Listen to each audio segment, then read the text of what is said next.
Hi hello ಎಲ್ಲರಿಗೂ ನಮಸ್ಕಾರ. Welcome back to our YouTube channel. ಯಾರೆಲ್ಲ ನಮ್ಮ ವಿಡಿಯೋವನ್ನ ಹಾಗೆ ನಮ್ಮ ಚಾನಲ್ನ ಸಬ್ಸ್ಕ್ರೈಬ್ ಮಾಡದೆ ನೋಡ್ತಾ ಇದ್ದೀರಾ, ದಯವಿಟ್ಟು ನಮ್ಮ ಚಾನಲ್ನ ಸಬ್ಸ್ಕ್ರೈಬ್ ಮಾಡಿ.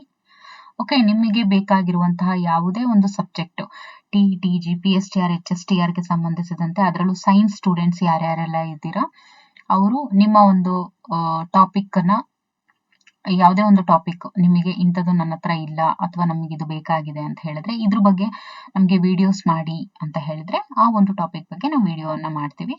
ಓಕೆ, ಇದು exclusive videos for only GPSTR HSTR ಏನ್ ಹೇಳ್ಬೋದು, ಟೀಚಿಂಗ್ ಎಕ್ಸಾಮ್ಸ್. ಓಕೆ, ಮೊದಲನೇದಾಗಿ ನಾವಿವಾಗ ಎರಡನೇ ಒಂದು ಪ್ರಶ್ನೆ ಪತ್ರಿಕೆಯನ್ನ ನಾವಿವಾಗ ಸಾಲ್ವ್ ಮಾಡ್ತಾ ಹೋಗೋಣ. ದಟ್ ಈಸ್ ನಿಮಗೀಗ ಆಲ್ರೆಡಿ ಗೊತ್ತಿರುತ್ತೆ, ಕ್ವಶನ್ ಪೇಪರ್ ಅಲ್ಲಿ TET ಕ್ವಶನ್ ಪೇಪರ್ ಅಲ್ಲಿ ಪಾರ್ಟ್ 3 ಅಲ್ಲಿ ನಾವು ಶಿಶು ವಿಕಸನ ಮತ್ತು ಬೋಧನಾ ಶಾಸ್ತ್ರ ಮೀನ್ಸ್ ಚೈಲ್ಡ್ಹುಡ್ ಅಂಡ್ ಪೆಡಗಾಜಿಯನ್ನ ನಾವು ನೋಡ್ತೀವಿ. ಅದರಲ್ಲಿ ಮೊದಲನೇದಾಗಿ ಅಂದ್ರೆ 61ನೇ ಪ್ರಶ್ನೆಯಿಂದ ಪ್ರಶ್ನೆ ಪತ್ರಿಕೆಯಲ್ಲಿ ಈ ಒಂದು ಟಾಪಿಕ್ ಸ್ಟಾರ್ಟ್ ಆಗ್ತಾ ಹೋಗುತ್ತೆ, ಸೈಕಾಲಜಿ. ಮೊದಲನೇ ಪ್ರಶ್ನೆ ನೋಡಿ, ಜ್ಞಾನೆಯವರ ಪದಸೋಪಾನ ಕಲಿಕೆಯಲ್ಲಿ ಯಾವುದು ಅತ್ಯುನ್ನತ ಮಟ್ಟದ ಕಲಿಕೆಯಾಗಿದೆ? ಸಣ್ಣ ಕಲಿಕೆ, ಸಮಸ್ಯೆ ಪರಿಹಾರ ಕಲಿಕೆ, ಸರಪಳಿ ಕಲಿಕೆ, ನಿಯಮ ಕಲಿಕೆ. ಯಾವುದು ಅತ್ಯುನ್ನತ ಮಟ್ಟದ ಕಲಿಕೆ ಯಾವುದು ಅಂತ ಹೇಳಿದ್ರೆ ದಟ್ ಇಸ್ ಸಮಸ್ಯೆ ಪರಿಹಾರ ಕಲಿಕೆ. ಹಾಗಾದ್ರೆ ತಳಹಂತದ ಕಲಿಕೆ ಯಾವುದು ಅಂತ ಹೇಳಿದ್ರೆ ದಟ್ ಇಸ್ ಸಣ್ಣಾತ್ಮಕ ಕಲಿಕೆ. ಓಕೆ, ಎರಡನೇ ಪ್ರಶ್ನೆ, ಬೋಧನಾ ಕಲಿಕಾ ಪ್ರಕ್ರಿಯೆಯಲ್ಲಿ ಕಲಿಕಾರ್ಥಿಗಳ ಕಲಿಕಾ ಶೈಲಿಗಳನ್ನ ತಡೆ ಅಥವಾ ಅಡಚಣೆಯಾಗಿ ಪರಿಗಣಿಸಬೇಕು, ನಿರ್ಲಕ್ಷಿಸಿ ಏಕರೂಪತೆಯನ್ನು ತರೋದಕ್ಕೆ ಪ್ರಯತ್ನಿಸಬೇಕು, ವೈವಿಧ್ಯಮಯ ಪ್ರತಿಬಿಂಬವಾಗಿ ನೋಡಬೇಕು, ಗಣನೆಗೆ ತೆಗೆದುಕೊಳ್ಳಬಾರದು ಅಂತ ಇದೆ. ಏನಿದಕ್ಕೆ ಉತ್ತರ ನೋಡಿ, ಬೋಧನಾ ಕಲಿಕಾ ಪ್ರಕ್ರಿಯೆಯಲ್ಲಿ ಕಲಿಕಾರ್ಥಿಗಳ ಕಲಿಕಾ ಶೈಲಿಗಳು ಯಾವಾಗ್ಲೂ ವೈವಿಧ್ಯತೆಯ ಪ್ರತಿಬಿಂಬವಾಗಿನೇ ನೋಡ್ಬೇಕು, ಆಯ್ತಾ? ಅದು ಬಿಟ್ಟು ಇವರಿಗೋಸ್ಕರ ನಾವು ಸಪರೇಟ್ ಆಗಿ ಮಾಡ್ಬೇಕಾ ಅನ್ನಂತ ಇರಬಾರ್ದು. ವೈವಿಧ್ಯತೆ ಅನ್ನುವಂಥದ್ದು ವೈವಿಧ್ಯತೆಯ ಪ್ರತಿಬಿಂಬವಾಗಿ ನಾವು ನೋಡ್ತಾ ಹೋಗ್ಬೇಕು. ಓಕೆ, ಇನ್ನು ಈ ಕೆಳಗಿನವುಗಳಲ್ಲಿ ಯಾವ ಅಂಶಗಳು ಮಕ್ಕಳ ನಿರೀಕ್ಷಿತ ಸಾಧನೆಯನ್ನ ಮಾಡೋದಕ್ಕೆ ವಿಫಲರಾಗೋದಕ್ಕೆ ಕಾರಣ? ಬುದ್ಧಿಮಟ್ಟ, ಶಾಲಾ ಪರಿಸರ, ಸಮಾಜದ ನೀತಿಗಳು, ಶಿಕ್ಷಕರ ಮನೋಧೋರಣೆ ಅಂತ ಇದೆ. ನೋಡಿ, ಯಾವ್ದಿದಕ್ಕೆ ಉತ್ತರ ಯಾವ್ದಿರ್ಬೋದು ನೋಡಿ.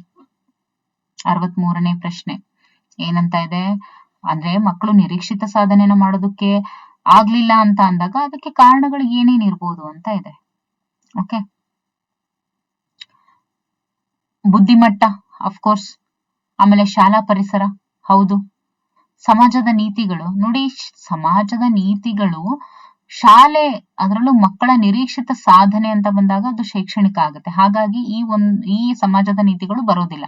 ಇನ್ನು ಶಿಕ್ಷಕರ ಮನೋಧೋರಣೆ ಇದು ಕೂಡ ಕಾರಣ ಆಗುತ್ತೆ. ಯಾಕಂದ್ರೆ ನೋಡಿ, ನಾವು ಅಂದ್ರೆ ಮಕ್ಕಳ ಸಾಧನೆ ಅನ್ನೋ ಒಂದು ಟಾಪಿಕ್ ಏನ್ ವಿಡಿಯೋ ಮಾಡಿದೀವಿ, ಜೊತೆಗೆ ಕಲಿಕೆಯಲ್ಲಿ ಪ್ರಭಾವ ಬೀರುವ ಅಂಶಗಳು, ಅವುಗಳನ್ನ ನಾವೇನ್ ನೋಡಿದ್ವಿ ಆ ಒಂದು ವಿಡಿಯೋನಲ್ಲಿ ಏನಿದೆ ಇದ್ರ ಬಗ್ಗೆ ಸಂಪೂರ್ಣವಾಗಿದೆ. ಅಂದ್ರೆ ಶೈಕ್ಷಣಿಕವಾಗಿ ಹಿಂದುಳಿಬೇಕು, ನಿರೀಕ್ಷಿತ ಸಾಧನೆ ಮಾಡ್ಲಿಲ್ಲ ಅಂದ್ರೆ ಏನೇನೆಲ್ಲ ಕಾರಣಗಳು ಅಂತ ಅಲ್ಲಿ ಲಿಸ್ಟೇ ಇದೆ, ನೀವು ಹೋಗಿ ನೋಡಿ ಬೇಕಾದ್ರೆ ಅದ್ರಲ್ಲಿ. ಓಕೆ, ಬುದ್ಧಿಮಟ್ಟ, ಶಾಲಾ ಪರಿಸರ, ಶಿಕ್ಷಕರ ಮನೋಧಾರಣೆ ಕಾರಣ ಆಗುತ್ತೆ, ಸಮಾಜದ ನೀತಿಗಳು ಅಲ್ಲ. ಹಾಗಾಗಿ ABD. ಸೊ ಉತ್ತರ ಎಲ್ಲಿದೆ? Yes, ABD. ಅಮೂರ್ತ ಮಟ್ಟದಲ್ಲಿ ಮಕ್ಕಳಲ್ಲಿ ಕೆಲಸ ಮಾಡುವ ಕೌಶಲ್ಯವನ್ನ ಅಭಿವೃದ್ಧಿಪಡಿಸೋದಕ್ಕೆ ಈ ಕೆಳಗಿನ ಯಾವ ಪ್ರಾತಿನಿಧ್ಯದ ಅನುಕ್ರಮ ಸೂಕ್ತವಾಗಿದೆ? ನೋಡಿ, ಅಮೂರ್ತ ಮಟ್ಟದಲ್ಲಿ ಮಕ್ಕಳಲ್ಲಿ ಕೆಲಸ ಮಾಡುವಂತಹ ಕೌಶಲ್ಯವನ್ನ ಅಭಿವೃದ್ಧಿಪಡಿಸಬೇಕು ಅಂತ ಹೇಳಿದ್ರೆ ಯಾವ ಪ್ರಾತಿನಿಧ್ಯದ ಅನುಕ್ರಮ ಸೂಕ್ತವಾಗಿದೆ ಅಂತ ನೋಡಿದಾಗ ದಟ್ ಇಸ್ ನೋಡಿ, ಎಷ್ಟು ಅಂದ್ರೆ ಜಸ್ಟ್ ರಿಅರೇಂಜ್ ಫಾರ್ಮ್ ಅಲ್ಲಿ ಕೊಟ್ಟಿದ್ದಾರೆ. ನಾವು ನೋಡಿದ ಕೂಡಲೇ ಹೇಳ್ಬೋದು ಕ್ರಿಯಾತ್ಮಕ, ಬಿಂಬಾತ್ಮಕ ಮತ್ತು ಸಾಂಕೇತಿಕ. ಓಕೆ, ಇದು ಸರಿಯಾದಂತ ಉತ್ತರ. 64ನೇ ಪ್ರಶ್ನೆ. ಓಕೆ, ಮುಂದಿನ ಪ್ರಶ್ನೆ, ಆಲೋಚನಾ ಸಾಮರ್ಥ್ಯ ಹೆಚ್ಚು ತಾರ್ಕಿಕವಾಗಿರುವಂತ ಅವಧಿ ಅಥವಾ ತಾರ್ಕಿಕವಾಗುವಂತ ಅವಧಿ ಯಾವುದು? ಮೂರ್ತ ಕಾರ್ಯಗಳ ಹಂತದಲ್ಲಿ ಆಲೋಚನಾ ಸಾಮರ್ಥ್ಯ ಹೆಚ್ಚು ತಾರ್ಕಿಕವಾಗುವಂತ ಅವಧಿ ಅಂತ ಹೇಳ್ತೀವಿ. ಯಾಕೆ ಅಂದ್ರೆ ಕಣ್ಣಿಗೆ ಕಾಣಿಸೋದ್ರ ಕಾರಣ ಆಲೋಚನಾ ಸಾಮರ್ಥ್ಯ ಹೆಚ್ಚು ತಾರ್ಕಿಕವಾಗಿ ಚಿಂತನೆ ಮಾಡೋದಕ್ಕೆ ಆಗುತ್ತೆ. ಹಾಗಾಗಿ ಮೂರ್ತ ಕಾರ್ಯಗಳ ಹಂತ ಏನಿದೆ, this is the right answer. ಇನ್ನು 66ನೇ ಪ್ರಶ್ನೆ, ಈ ಕೆಳಗಿನವುಗಳಲ್ಲಿ ಯಾವುದು ಜ್ಞಾನೆಯ ಕಲಿಕಾ ಶ್ರೇಣಿಯ ಸರಿಯಾದ ಕ್ರಮ ಅಂತ ಹೇಳಿದೆ? ಉದ್ದೀಪನಾನುಕ್ರಿಯ, ಶಾಬ್ದಿಕ ಸಹಚರ್ಯ, ಸಣ್ಣ ಕಲಿಕೆ, ಸರಪಳಿ ಕಲಿಕೆ. ನೋಡಿ, ಮೊದಲನೇದಾಗಿ ಅಲ್ಲಿ ಬರುವಂತದ್ದು ಏನ್ ಬರುತ್ತೆ? ಸಣ್ಣ ಕಲಿಕೆ ಬರುತ್ತೆ. ಅದು ಮೊದಲನೇದು. ಅದಾದ ನಂತರ ಬರುವಂತದ್ದು ಉದ್ದೀಪನ ಅನುಕ್ರಿಯಾ ಕಲಿಕೆ. ಹೌದಾ? ಅದಾದ್ಮೇಲೆ ಸರಪಳಿ ಕಲಿಕೆ ಬರುತ್ತೆ, ಅದಾದ್ಮೇಲೆ ಶಾಬ್ದಿಕ ಸಹಚರ್ಯ ಕಲಿಕೆ ಬರುತ್ತೆ. ಹಾಗಾಗಿ ಉತ್ತರ ಬಂದು ಏನಾಗುತ್ತೆ, ದಟ್ ಇಸ್ ಇದು. ಓಕೆ, ಇನ್ನು ಬಾಲ್ಯದಲ್ಲಿ ಹೆಚ್ಚು ವ್ಯಾಪಕವಾಗಿ ಬಳಕೆಯಲ್ಲಿ ಇರುವಂತಹ ಕಲಿಕಾ ವಿಧಾನ ಯಾವುದು? ನೋಡಿ, ಬಾಲ್ಯದಲ್ಲಿ ಹೆಚ್ಚು ಬಳಕೆಯಲ್ಲಿ ಇರುವಂತಹ ಕಲಿಕಾ ವಿಧಾನ ಯಾವುದು ಅಂತ ಹೇಳಿದ್ರೆ ದಟ್ ಇಸ್ ಪ್ರಯತ್ನ ಪ್ರಮಾದ ಕಲಿಕೆ. ಓಕೆ, ಈ ಕೆಳಗಿನ ಯಾವ ಅಂಶ ಪ್ರಗತಿದಾಯಕ ಶಿಕ್ಷಣಕ್ಕೆ ಸಂಬಂಧಿಸಿದೆ? ಯಾವ ಅಂಶ? ಪ್ರಗತಿದಾಯಕ ಶಿಕ್ಷಣವು ಸಾಂಪ್ರದಾಯಿಕ ಶಿಕ್ಷಣಕ್ಕಿಂತ ಭಿನ್ನವಾಗಿಲ್ಲ. ಪ್ರಗತಿದಾಯಕ ಶಿಕ್ಷಣದಲ್ಲಿ ಸಮಸ್ಯೆ ಪರಿಹಾರ ಮತ್ತು ತಾರ್ಕಿಕ ಆಲೋಚನೆ ಮತ್ತು ಸಾಮಾಜಿಕ ಕೌಶಲಕ್ಕೆ ಒತ್ತು ನೀಡಲಾಗಿದೆ. ಕ್ರೀಡೆ ಮತ್ತು ವಿಶ್ರಾಂತಿಗೆ ಹೆಚ್ಚಿನ ಅವಕಾಶ ನೀಡಲಾಗಿದೆ. ಸಂಯೋಜಿತ ಮತ್ತು ಸಹಕಾರಿ ಕಲಿಕೆ ಹಾಗೂ ಪ್ರಾಯೋಗಿಕ ಕಲಿಕೆಗೆ ಹೆಚ್ಚಿನ ಆದ್ಯತೆ ನೀಡಲಾಗಿದೆ ಅಂತ ಇದೆ. ಓಕೆ, ಪ್ರಗತಿದಾಯಕ ಶಿಕ್ಷಣ ಅಂತ ಬಂದಾಗ ಅಲ್ಲಿ ಸಮಸ್ಯೆ ಪರಿಹಾರ ಮತ್ತು ತಾರ್ಕಿಕ ಆಲೋಚನೆ ಮತ್ತು ಸಾಮಾಜಿಕ ಕೌಶಲಕ್ಕೆ ಹೆಚ್ಚು ಒತ್ತನ್ನ ನೀಡಿದ್ದಾರೆ.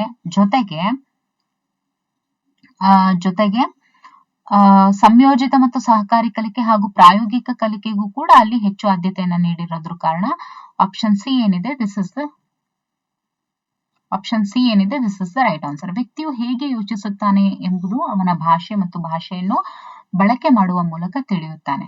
ಈ ಪ್ರಾಕಲ್ಪನೆಯನ್ನ ರಚಿಸಿದಂಥವ್ರು ಯಾರು ಅಂತ ಕೇಳಿದರೆ ದಟ್ ಇಸ್ ಬೆಂಜಮಿನ್ ಲೀ ವೋರ್ಫ್ ಅವರು. ಓಕೆ, ಇನ್ನು ಶಿಶು ಕೇಂದ್ರಿತ ಶಿಕ್ಷಣ ಪದ್ಧತಿಯಲ್ಲಿ ಮಗುವಿಗೆ ಸಹಜವಾದ ಕಲಿಕೆ ಈ ಮೂಲಕ ಉಂಟಾಗುತ್ತೆ. ಯಾವುದ್ರ ಮೂಲಕ ಉಂಟಾಗುತ್ತೆ? ಸ್ವಯಂ ಕಲಿಕೆ ಮತ್ತು ಸಹಪಾಠಿಗಳೊಂದಿಗೆ ಬೆರೆತು ಕಲಿಯುವುದರಿಂದ ಉಂಟಾಗುತ್ತೆ. ಇನ್ನು 71ನೇ ಪ್ರಶ್ನೆ, ಭಾಷೆಗೆ ಸಂಬಂಧಿಸಿದಂತೆ ಈ ಕೆಳಗಿನ ಯಾವ ಹೇಳಿಕೆ ಸರಿಯಾಗಿದೆ? ಪರಿಸರದ ಪ್ರಚೋದನೆಯಿಂದ ಭಾಷೆ ವಿಕಾಸವಾಗುತ್ತೆ. ಭಾಷೆ ಮತ್ತು ಆಲೋಚನೆ ಎರಡೂ ಪ್ರತ್ಯೇಕ ಪ್ರಕ್ರಿಯೆ. ಭಾಷೆಯು ದೈವ ಮೂಲ ಸಿದ್ಧಾಂತದ ಕೊಡುಗೆ. ಭಾಷೆಯು ಆಲೋಚನೆಯನ್ನ ಮುಂದುವರಿಸೋದಿಲ್ಲ. ಇವೆರಡು ಮಾತ್ರ ನೋಡಿದ ಕೂಡಲೇ ತೆಗೆದಾಕ್ಬೋದು. ಭಾಷೆ ಮತ್ತು ಆಲೋಚನೆ ಎರಡೂ ಕೂಡ ಪ್ರತ್ಯೇಕ ಪ್ರಕ್ರಿಯೆ, ಇದು ಕೂಡ ಅಲ್ಲ. ಉತ್ತರ ಬಂದು ಇದು. ವಿದ್ಯಾರ್ಥಿಗಳ ಅವಧಾನವನ್ನು ನಿರ್ಧರಿಸುವಂತಹ ಅಂಶಗಳಿಗೆ ಇದು ಸಂಬಂಧಿಸುವುದಿಲ್ಲ. ವಿದ್ಯಾರ್ಥಿಗಳ ಅವಧಾನವನ್ನು ನಿರ್ಧರಿಸುವ ಅಂಶಗಳು ಅಂತ ಬಂದಾಗ ದೃಕ್ಶ್ರವಣೋಪಕರಣಗಳ ಬಳಕೆ ಇದು ಸಂಬಂಧಿಸುತ್ತೆ. ಅಭಿಪ್ರೇರಣೆ ಮತ್ತು ಆಸಕ್ತಿ ಇದು ಸಂಬಂಧಿಸುತ್ತೆ. ತರಗತಿಯ ವಾತಾವರಣ ಇದು ಕೂಡ ಸಂಬಂಧಿಸುತ್ತೆ. ಆದ್ರೆ ಈ ಅನುವಂಶೀಯತೆ ಸಂಬಂಧಿಸಿಲ್ಲ. ಸ್ಕೂಲ್ ಆಫ್ ಅಮೆರಿಕನ್ ನೋಡಿ, school of American education psychologist ರವರ ಅಧ್ಯಯನದ ಪ್ರಕಾರ ಒಬ್ಬರ ಜೀವನದ ಏರಿಳಿತಗಳನ್ನು ನಿರ್ಧರಿಸುವಲ್ಲಿ ಇದು ಪ್ರಮುಖ ಪಾತ್ರ ವಹಿಸುತ್ತೆ. ವ್ಯಕ್ತಿಯ ಕುಟುಂಬ, ಪರಿಸರ, ಅನುವಂಶೀಯತೆ, ಮೇಲಿನ ಎಲ್ಲವೂ ಅಂತ ಇದೆ. ಓಕೆ, ಏನಿದಕ್ಕೆ ಉತ್ತರ? ದಟ್ ಈಸ್ ಪರಿಸರ. ಇದನ್ನ ಪ್ರಶ್ನೆ 2016-17 ಕೇಳಿದ್ದಾರೆ. ಇದನ್ನ school of American education psychologist ರವರ ಅಧ್ಯಯನದ ಪ್ರಕಾರ ಒಬ್ಬರ ಜೀವನದ ಏರಿಳಿತಗಳನ್ನ ನಿರ್ಧರಿಸುವಲ್ಲಿ ಇದು ಪ್ರಮುಖ ಪಾತ್ರ ವಹಿಸುತ್ತೆ. ದಟ್ ಈಸ್ ಪರಿಸರ.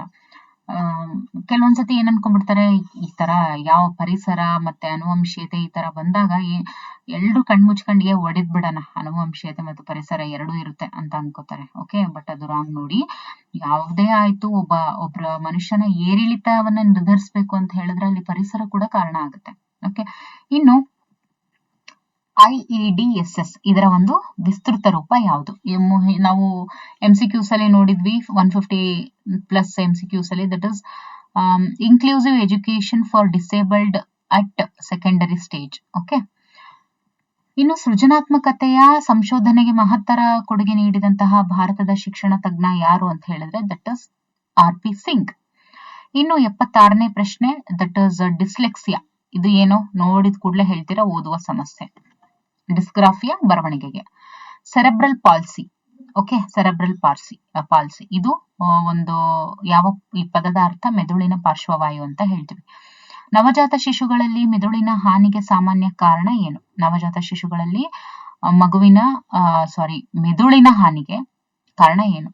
ಆಮ್ಲಜನಕದ ಕೊರತೆ, ರಕ್ತದ ಕೊರತೆ, ಪೋಷಣೆಯ ಕೊರತೆ, ನೀರಿನ ಅಭಾವ. ನೋಡಿ, ಆಮ್ಲಜನಕದ ಕೊರತೆ ಮೆದುಳಿನ ಹಾನಿಗೆ ಕಾರಣ ಆಗುತ್ತೆ. ಇನ್ನು 79ನೇ ಪ್ರಶ್ನೆ,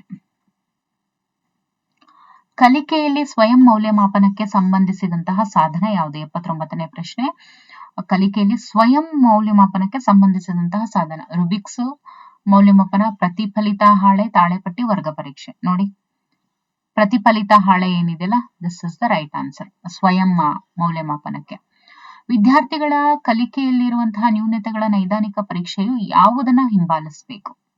ಓಕೆ, ಯಾವುದನ್ನ ಹಿಂಬಾಲಿಸಬೇಕು? ಎಸ್, ಸೂಕ್ತ ಪರಿಹಾರ ಬೋಧನೆಯನ್ನ ಹಿಂಬಾಲಿಸಬೇಕು. 81ನೇ ಪ್ರಶ್ನೆ, ದಟ್ ಇಸ್, ಒಂದು ವೇಳೆ ವಿದ್ಯಾರ್ಥಿಯೊಬ್ಬ ನಿಮಗೆ ಗೊತ್ತಿರದ ಪ್ರಶ್ನೆಯನ್ನ ಕೇಳಿದ್ರೆ ಏನ್ ಮಾಡ್ತೀರಾ ಅಂತ ಇದೆ. ಏನ್ ಮಾಡ್ತೀರಾ? ನೀವೇನ್ ಮಾಡ್ತೀರಾ? ಅಂತಹ ವಿದ್ಯಾರ್ಥಿಗಳಿಗೆ ಅವನ ಪ್ರಶ್ನೆಯ ಅರ್ಥರಹಿತ ಕುತ್ಕೋ ಅಂತ ಹೇಳ್ತೀರಾ, ಅಥವಾ ಅಂತಹ ವಿದ್ಯಾರ್ಥಿಯ ಪ್ರಶ್ನೆಯನ್ನ ಕಡೆಗಣಿಸೋದಕ್ಕೆ ಪ್ರಯತ್ನಿಸ್ತಾರ? ಇಲ್ಲಪ್ಪ ನಾಳೆ ಹೇಳ್ತೀನಿ, ಹೌದಾ, ಓಕೆ ಓಕೆ ಓಕೆ ನಾನು ಹೇಳ್ತೀನಿ ಅಂತ ಅಂತೀರಾ, ಅಥವಾ ಆ ಪ್ರಶ್ನೆಯ ಉತ್ತರವನ್ನ ಹುಡುಕಿ ನಂತರದ ದಿನ ವಿದ್ಯಾರ್ಥಿಗೆ ತಿಳಿಸುವುದಾ, ಅಥವಾ ಅನಗತ್ಯ ಪ್ರಶ್ನೆಗಳನ್ನು ಕೇಳಿದ ವಿದ್ಯಾರ್ಥಿಗೆ ಗದರಿಸುವುದಾ? ಏನ್ ಮಾಡ್ಬೇಕು? ಒಬ್ಬ ಒಳ್ಳೆ ಶಿಕ್ಷಕ ಏನ್ ಮಾಡ್ತಾರೆ, ಅಥವಾ ಏನ್ ಮಾಡ್ಬೇಕು? ಒಬ್ಬ ಒಳ್ಳೆ ಶಿಕ್ಷಕರಾದಂತವ್ರು ಏನ್ ಮಾಡ್ತಾರೆ ಅಂತ ಹೇಳಿದ್ರೆ, ಈಗ ನೀವೇ ಇದ್ರು ಏನ್ ಮಾಡ್ಬೇಕು ಅಂದ್ರೆ ಆ ಪ್ರಶ್ನೆಗೆ ಉತ್ತರವನ್ನ ಹುಡುಕಿ ನಂತರದ ದಿನ ವಿದ್ಯಾರ್ಥಿಗೆ ತಿಳಿಸುವಂತದ್ದು ಒಳ್ಳೆಯ ಶಿಕ್ಷಕರ ಲಕ್ಷಣ. ಓಕೆ, ಇನ್ನು ವಿಕಾಸ ಅನ್ನುವಂಥದ್ದು ಎಲ್ಲರಲ್ಲೂ ಕೂಡ ದ್ವಿಪಾರ್ಶ್ವತೆಯಿಂದ ಏಕಪಾರ್ಶ್ವತೆಗೆ ಸಾಗುತ್ತೆ, ಏಕಪಾರ್ಶ್ವತೆಯಿಂದ ದ್ವಿಪಾರ್ಶ್ವತೆಯೆಡೆಗೆ ಸಾಗುತ್ತೆ, ಅನುವಂಶೀಯತೆಯನ್ನು ಮಾತ್ರ ಹೊಂದಿರುತ್ತೆ, ಪರಿಸರದ ಮೇಲೆ ಮಾತ್ರ ಅವಲಂಬಿತ ಆಗಿರುತ್ತೆ ಅಂತ ಇದೆ. ಓಕೆ, ಇದ್ರೊಳಗಡೆ ಇದು ಕೂಡ ತಪ್ಪು, ಇದು ಕೂಡ ತಪ್ಪು. ಯಾವಾಗ್ಲೂ ದ್ವಿಪಾರ್ಶ್ವತೆಯಿಂದ ಏಕಪಾರ್ಶ್ವತೆ ಕಡೆಗೆ ಅದು ಸಾಗುತ್ತೆ. ಓಕೆ, ಇನ್ನು 83ನೇ ಪ್ರಶ್ನೆ, ಮಾನವರಲ್ಲಿ ಅತ್ಯಂತ ವೇಗದ ಬೆಳವಣಿಗೆ ಈ ಅವಧಿಯಲ್ಲಿ ಕಂಡು ಬರುತ್ತೆ. ಯಾವಾಗ? ತಾರುಣ್ಯ ಅವಸ್ಥೆಯಲ್ಲಿ. ಓಕೆ, ತಾರುಣ್ಯ ಅವಸ್ಥೆಯಲ್ಲಿ ತುಂಬಾ ವೇಗದ ಬೆಳವಣಿಗೆ ಕಂಡು ಬರುತ್ತೆ. ಓಕೆ, ಅನುವಂಶೀಯತೆಯ ನಿಯಮಗಳನ್ನ ಪ್ರತಿಪಾದಿಸಿದಂಥವ್ರು ಯಾರು? That is John Gregor Mendel ರವರು. ಪರಿಪಕ್ವತೆ ಈ ಕೆಳಗಿನ ಯಾವುದಕ್ಕೆ ಅದು ಸಹಾಯ ಮಾಡುತ್ತೆ? ಪರಿಪಕ್ವತೆ, ಕಲಿಕೆ, ಕಲ್ಪನೆ, ಹಗಲುಗನಸು, ಊಹೆ, ಯಾವುದಕ್ಕೆ ಅದು ಕಲಿಕೆಗೆ ಸಹಾಯ ಮಾಡುತ್ತೆ? ಔಪಚಾರಿಕ ಮೌಲ್ಯಮಾಪನ ಸಾಮಾನ್ಯವಾಗಿ ಯಾವುದನ್ನ ಸೂಚಿಸುತ್ತೆ? ಯಾವುದನ್ನ ಸೂಚಿಸುತ್ತೆ ನೋಡಿ? ಔಪಚಾರಿಕ ಮೌಲ್ಯಮಾಪನ ಸಾಧನ ಪರೀಕ್ಷೆ, ಲಿಖಿತ ದಾಖಲೆ, ಮೌಖಿಕ ಪರೀಕ್ಷೆ ಎಲ್ಲವನ್ನು ಕೂಡ ಸೂಚಿಸುತ್ತೆ. ಕೌಶಲಗಳ ಸಾಧನೆಯ ಅವಲೋಕನವನ್ನ ಒದಗಿಸುವಂತಹ ಮೌಲ್ಯಮಾಪನವನ್ನ ಏನಂತ ಕರೀತಾರೆ? ದಟ್ ಇಸ್ ಪ್ರಾಯೋಗಿಕ. ಅಂದ್ರೆ ಅಲ್ಲಿ ಸ್ಕಿಲ್ಸ್ ಅಂತ ಬಂದಾಗ ಪ್ರಾಯೋಗಿಕ ಅಂದ್ರೆ ಪ್ರಾಕ್ಟಿಕಾಲಿಟಿ. ಇನ್ನು ಎಷ್ಟೋ ಬಾರಿ ಸಮಸ್ಯೆಗೆ ಉತ್ತರ ಇದ್ದಕ್ಕಿದ್ದಂತೆ ಹೊಳೆಯುತ್ತೆ ಎಂಬ ಹೇಳಿಕೆಯ ಹಿಂದಿರುವಂತಹ ಸಿದ್ಧಾಂತ ನೋಡಿ. ಇದ್ದಕ್ಕಿದ್ದಂತೆ ಹೊಳೆಯುತ್ತೆ, ತಕ್ಷಣ ಅಂತ ಅಂದಾಗ ಅದು ಯಾವುದು? ಅದು ಒಂದು ಸಿಂಬಲ್, ನೆನ್ಪಿಟ್ಕೊಂಡ್ಬಿಡಿ. ದಟ್ ಇಸ್ ಒಳನೋಟ ಕಲಿಕೆಯ ಸಿದ್ಧಾಂತ. ಓಕೆ, ಇನ್ನು 89ನೇ ಪ್ರಶ್ನೆ,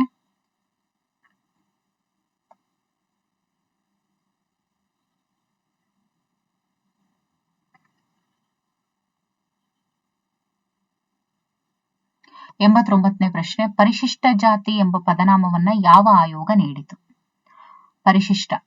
ಪರಿಶಿಷ್ಟ ಜಾತಿ ಎನ್ನುವಂತಹ ಪದನಾಮವನ್ನ ಮಾಡಿದಂತಹ ಆಯೋಗ ದಟ್ ಇಸ್ ಸೈಮನ್ ಆಯೋಗ.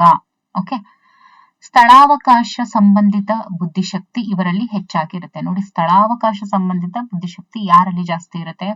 ಕಾರ್ಯಕ್ರಮ ನಿರೂಪಕರು, ಕವಿಗಳು, ಚಿತ್ರ ಕಲಾವಿದರು, ಶಿಲ್ಪಿಗಳು, ವಿಮಾನ ಚಾಲಕರು, ಸಸ್ಯ ಮತ್ತು ಪ್ರಾಣಿ ಶಾಸ್ತ್ರಜ್ಞರು, ಸಂಗೀತಗಾರರು, ಗಣಿತಜ್ಞರು. ಇದು ಅಲ್ಲ ನೋಡಿ. ಕಾರ್ಯಕ್ರಮ ನಿರೂಪಕರು ಅಲ್ಲ, ಕವಿಗಳು ಅಲ್ಲ, ಇವೆಲ್ಲ ಏನು ಭಾಷೆಗೆ ಸಂಬಂಧಿಸಿದಂತೆ ಬರುತ್ತೆ. ಬಟ್ ಸ್ಥಳಾವಕಾಶ ಅಂದ್ರೆ ಏನು? ಸ್ಪೇಷಿಯಸ್ ಅಥವಾ ಸ್ಪೇಷಿಯಲ್ ಇಂಟೆಲಿಜೆನ್ಸ್ ಅಂತ ಕರಿತೀವಿ. Spatial intelligence, multiple intelligence, Howard Gardner ಅವರು ಏನ್ ಕೊಟ್ರು ಮಲ್ಟಿಪಲ್ ಇಂಟೆಲಿಜೆನ್ಸ್, ಅದರಲ್ಲಿ ಬರುವಂತದ್ದು. ಅದಕ್ಕೆ ಸಂಬಂಧಿಸಿದಂತಹ ಸ್ಥಳಾವಕಾಶ ಸಂಬಂಧಿತ ಬುದ್ಧಿಶಕ್ತಿ ಸ್ಪೇಷಿಯಲ್ ಇಂಟೆಲಿಜೆನ್ಸ್ ಅಂತ ಕರಿತೀವಿ. ಇದು ಯಾವಾಗ್ಲೂ ಶಿಲ್ಪಿಗಳು, ವಿಮಾನ ಚಾಲಕರು, ಚಿತ್ರಕಲಾವಿದರು ಇವರಲ್ಲಿ ಅದು ಹೆಚ್ಚಾಗಿ ಇರುವಂತದ್ದು. ಓಕೆ, ಸೊ ಇದಿಷ್ಟು